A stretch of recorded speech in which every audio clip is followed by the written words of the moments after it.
There's a reason people talk over you, a reason they test your patience, push past your boundaries, second-guess your worth. And it's not because you're weak. No, it's because you've been harmless. You reveal yourself too quickly. You care too loudly. You try to be liked before you're respected, before you're even understood.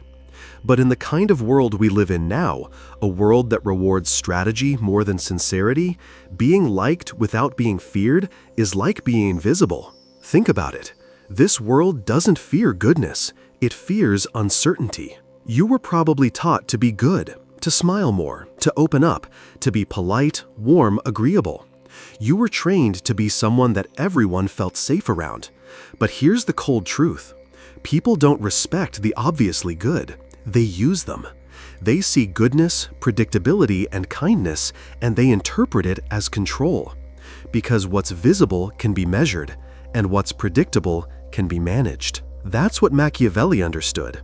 He didn't write to make you comfortable. He wrote to prepare you. He warned that a prince who isn't feared will always be vulnerable. That doesn't mean becoming dangerous in a violent sense. It means learning to become unreadable. Because in a room full of noise, the quiet one, still, composed, unreadable, is the one people can't stop watching. Not because they're waiting for a joke or a smile, but because they sense something they can't name. And that mystery, that silence, that's power. We've all been there, trying to do the right thing. We explain ourselves, we forgive first, we show empathy even when it costs us. And somewhere along the way, people learn that they can push, and we won't push back. They can test, and we won't escalate, because they know we won't cross certain emotional lines. But what if you stopped being so easy to read? How many times have you been ignored until you went silent? How many times did they only take you seriously after you walked away? That's not a coincidence. That's what happens when you stop playing the good game and start stepping into the power game. Because once people know you won't push, they push first. And when they push first, they win. Machiavelli saw it in politics. You see it in your job, in your family, in your closest relationships. People don't test the ones who look like they could be dangerous. They test the ones who wear their hearts on their sleeves. Because they know your kindness will stop you before your anger does. But here's the shift. Once you become a quiet threat, something changes.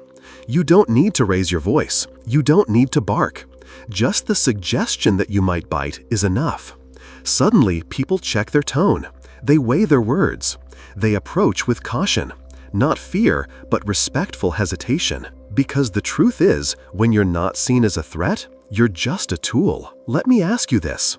How many people have only respected your space after you enforced it with silence or distance? How many only changed their tone once you stopped replying? Once you stopped being emotionally available? That's the game they've been playing all along. You were playing loyalty. They were playing leverage. You explained, you forgave, you stayed, you apologized first. And they learned, this person won't escalate. I can escalate first, and I'll win. Every time you reacted, they felt safe. Every time you didn't, they felt something else, uncertainty. And that's the difference between being safe and being powerful. Understand this. People don't fear what they understand. They fear what they can't predict. If they can guess how you'll respond, they'll shape the interaction to fit their needs. But when you pull back, when you refuse to explain, when you stop showing your emotional cards, they pause. They overthink. They start adjusting before you even say a word. Because now you're not just a person. You're a presence. You don't need to yell. You don't need to fight. You don't need to argue. You just have to make them wonder. Wonder what you might say next, or what you might not say. That tension, that psychological dominance. Not loud, not cruel, just effective. So how do you start building this? Step 1. Stop showing your full hand. Look at the loud ones in the room. They're always oversharing, talking about their goals, their insecurities, their feelings, their motives. It might seem bold, but it's actually weak. Because the more you reveal, the easier it is for people to control you. They know what buttons to press. They know how to disarm you. But when you say less, react slower, and hold your intentions close, you become fog. Not confusing, just undefined. You're not playing to hide who you are. You're playing to own how others interpret you. And the less they know, the more they project, the more they wonder. Step 2. Don't defend, don't explain. Someone insults you? Stay still. Someone criticizes you? Nod and say, noted. Every time you defend yourself, you reveal what hurts. You tell them, this touched something in me, and now they know how to pull that string next time. But if you stay composed, if you give nothing back, you become unreadable, and that makes them tread lightly next time. Step 3. Become slightly unpredictable. A threat isn't loud, it's inconsistent. It makes people uncomfortable not because it's aggressive, but because it doesn't follow a pattern. Machiavelli knew that. He'd praise someone one day and replace them the next. Kind in one moment, silent in the next. Why? Because inconsistency breaks expectations. And when people feel uncertain around you, they become more cautious, more respectful. They don't know which version of you they'll get, and so they step more carefully. You don't have to be cold, just unpredictable enough that people stay on edge. Because once someone believes they fully know you, they stop respecting you. You become a file they've already read. But if they can't read you fully, that file stays open, indefinitely. And that brings us to the next level of power. Step 4. Remain composed when others lose control. It's one of the most intimidating things you can do. When they gossip, you stay silent. When they raise their voice, you blink slowly. When they insult, you half smile. When they panic, you breathe calmly. That stillness? That's when you stop being someone they argue with and become someone they orbit around. Because now you're not reacting to their energy. You're commanding the space through your restraint. And the fewer words you use, the more each one matters. People start adjusting their behavior not because you told them to, but because they can't predict your next move. And when you control unpredictability, you control perception. And when you control perception, you control power. When people hear the word threat, they usually think of aggression, raised voices, big energy, domination. But that's not the most effective kind of power, not in real life, not in the long game. Machiavelli understood that the most powerful people don't control others with force. They do it with presence. They are felt, even in silence, especially in silence. Because what people can't read, they overthink, and what they overthink, they respect. Let's talk about what happens when you stop being emotionally accessible. People can sense it instantly. They start watching their words. They adjust their body language. They check themselves before making that sarcastic comment, because now your reactions are no longer predictable. Before, they knew. You'd laugh it off, you'd explain, you'd justify, you'd reassure them. But now, you've pulled that access. You've closed the emotional gate. They can feel the shift, even if you haven't said a word. And it's not about becoming distant in a cold or bitter way. It's about becoming untouchable in a calm, deliberate way, like a fortress. Not because you're hiding, but because you're choosing who gets access and who doesn't.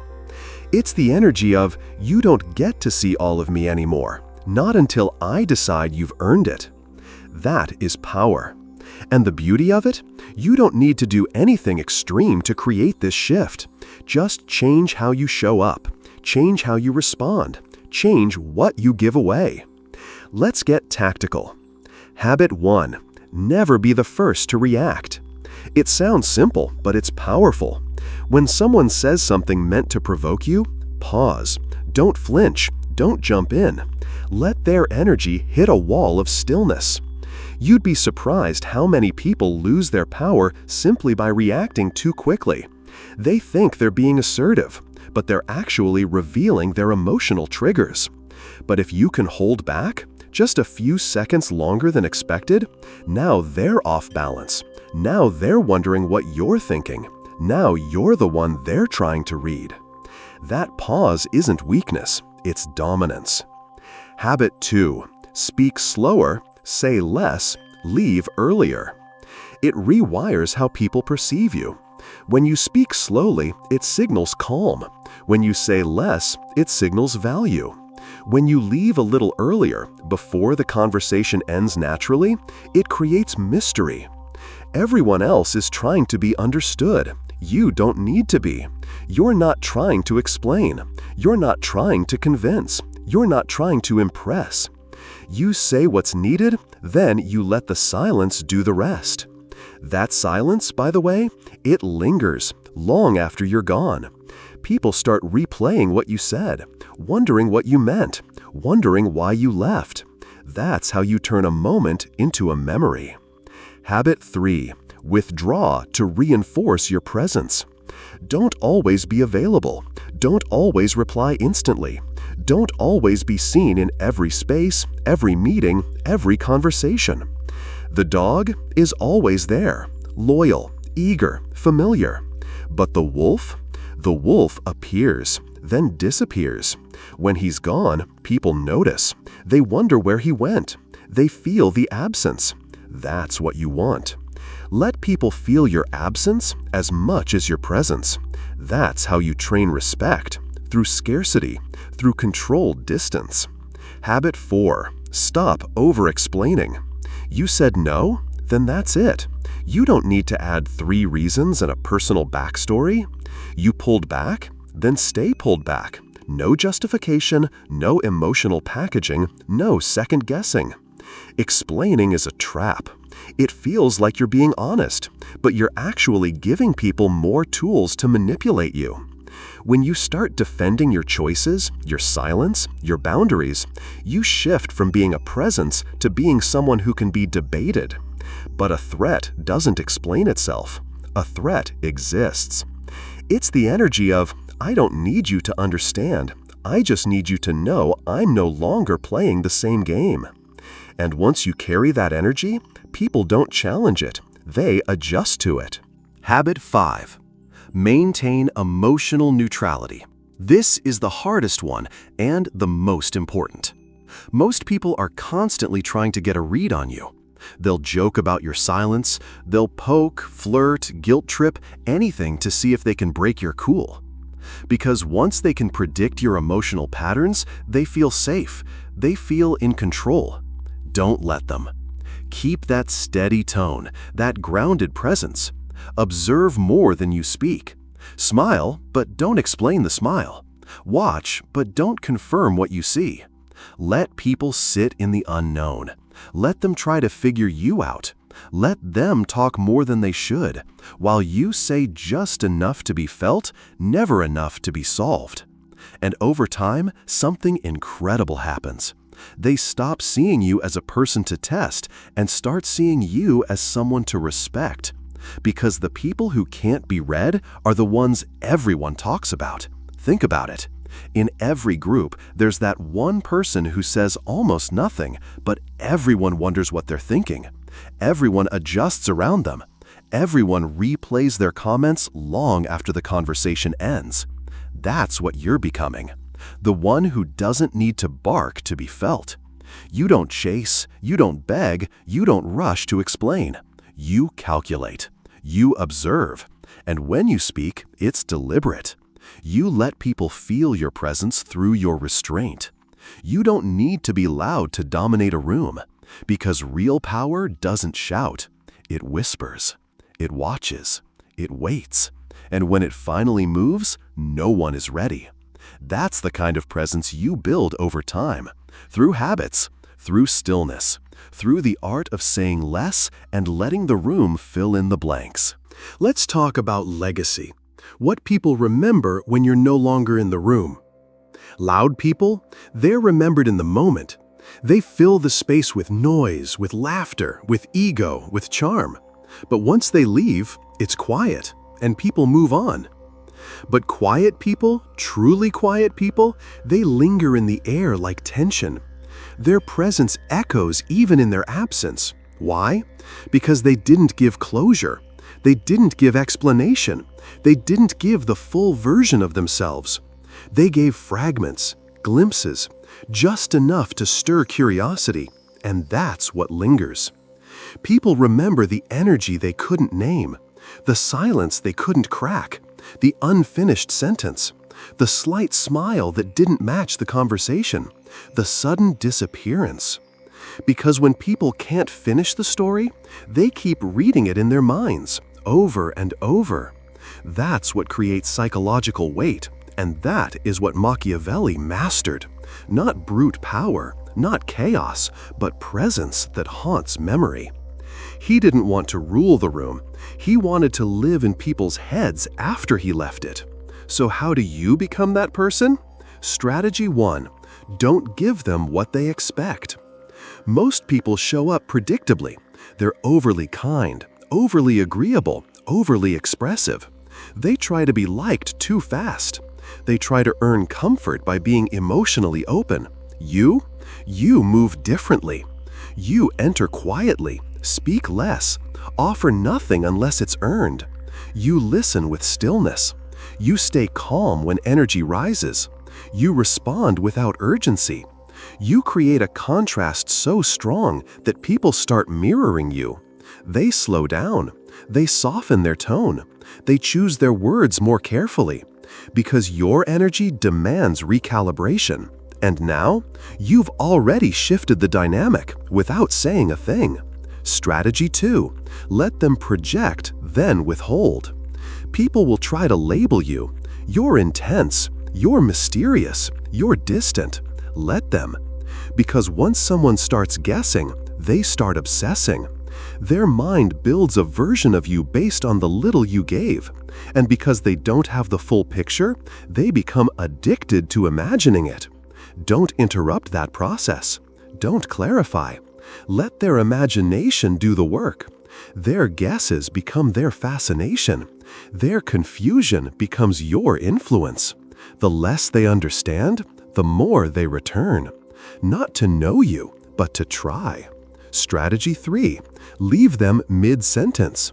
Not literally, metaphorically, emotionally. You end the interaction before they're ready. You say just enough, then disappear. You give a smile without a reason. You walk away without wrapping things up. Why? Because people crave resolution, but when they don't get it, their minds loop. What did that mean? Why didn't he stay longer? Was that goodbye or just a pause? That emotional incompleteness becomes a hook, one they can't stop revisiting. You've become a story without an ending. Strategy 4. Guard your inner world like a kingdom. Don't reveal your entire thought process. When someone asks what motivates you, keep it vague. I'm focused. When they ask if you're okay, keep it centered, always adjusting. When they ask what you want, give no definitive answer. Depends on the day. You give them hints, not headlines. You offer outlines, not explanations. Why? Because when people think they know your why, they'll start plotting your how. But when your core is sealed, when your drive, your values, your intentions are locked behind calm eyes and deliberate actions, people stop knocking and start watching. Now you're not just mysterious, you're unknowable, and people fear what they can't access. Machiavelli never wanted to be the loudest. He wanted to be the most respected in absence, the one who could have done anything and chose not to, yet. That's the kind of man you become. Someone who doesn't need to dominate with words. Someone who doesn't need applause to know his worth. Someone who lets the silence speak for him. Someone who's remembered not for his noise, but for his mystery. You are no longer available. You've stepped into the final phase. This is where silence is no longer a tactic. It's your default. You don't hide your emotions, but you choose when, where, and if they're shown. You don't explain. You don't beg to be understood. You don't overstay. You've trained your presence to speak for you. Now people move differently, not because you asked, but because your unpredictability forces them to. They stop raising their voice. They second-guess their sarcasm. They over-prepare before talking to you. They walk on emotional eggshells, not out of fear, but out of reverence. Because now, you are not someone they want to test. You're someone they want to impress. You're no longer the emotional dog, always available, always wagging your tail for approval. You're the wolf. You observe. You calculate. You stay still until stillness alone becomes a form of command. And when you move, no one is ready. Final reminder: obsession isn't created through availability.